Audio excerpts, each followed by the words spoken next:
What's up guys? For today's video, For today's vlog, ang itatawag natin dito is Fitness Journey for one day only. Dahil nag-aya yung mga friends ko dito sa aming barangay, ayun, gumora na agad ako na mag-play kami ng pickleball kasi it is my first time para maglaro ni Tezability. So dahil first time namin, hindi namin alam kung ano ang rules or something dito, so wag naman kayo masyadong harsh ha if ever baka may mag-comment lang, we assume, I assume, you assume, we assume. Wow. So, hindi na kami nakapag-sports attire sports attire. So, ayun na nga, hindi na kami nakapag-attire dyan, kasi unplanned naman kasi yan. And hindi naman sa amin nakatutok yung atensyon ng mga tao dyan sa gym kasi may naglalaro naman ng basketball. At dahil almost 3 weeks na kami hindi nakapag-walk doon sa sports complex here sa Tagum City, ayun, this is the great chance talaga para makapagpapawis, yung ganun, ma-burn yung mga fats, calories.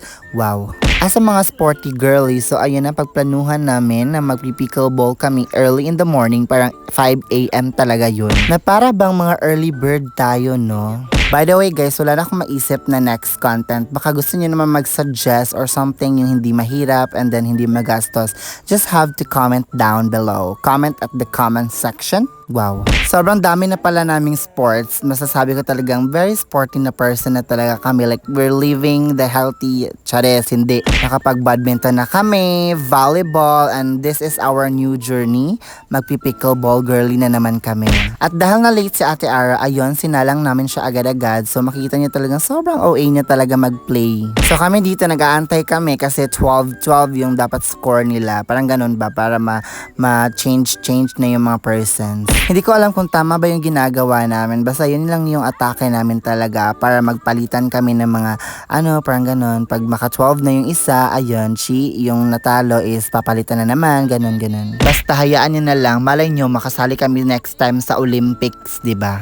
Malay natin, hindi natin alam, baka kami na yung ipanglaban sa international next time. Wow, atake. Siguro na kung kami yung pambato, baka umuwi talaga kami ng luhaan. Lalo na kung pogi yung kalaban. Diyos ko, hayaan na lang talaga matalo. At dahil sporty person kami, ayun, pagkatapos mag-pickleball, kakain na naman. So, paano na ba yan? Yung plano talaga naming fitness goal or fitness journey talaga, mananatiling plano talaga. Ang masasabi ko na lang talaga, I enjoy the day kasi I get to play pickleball. So, next time na naman siguro, I think this will be the end of our vlog.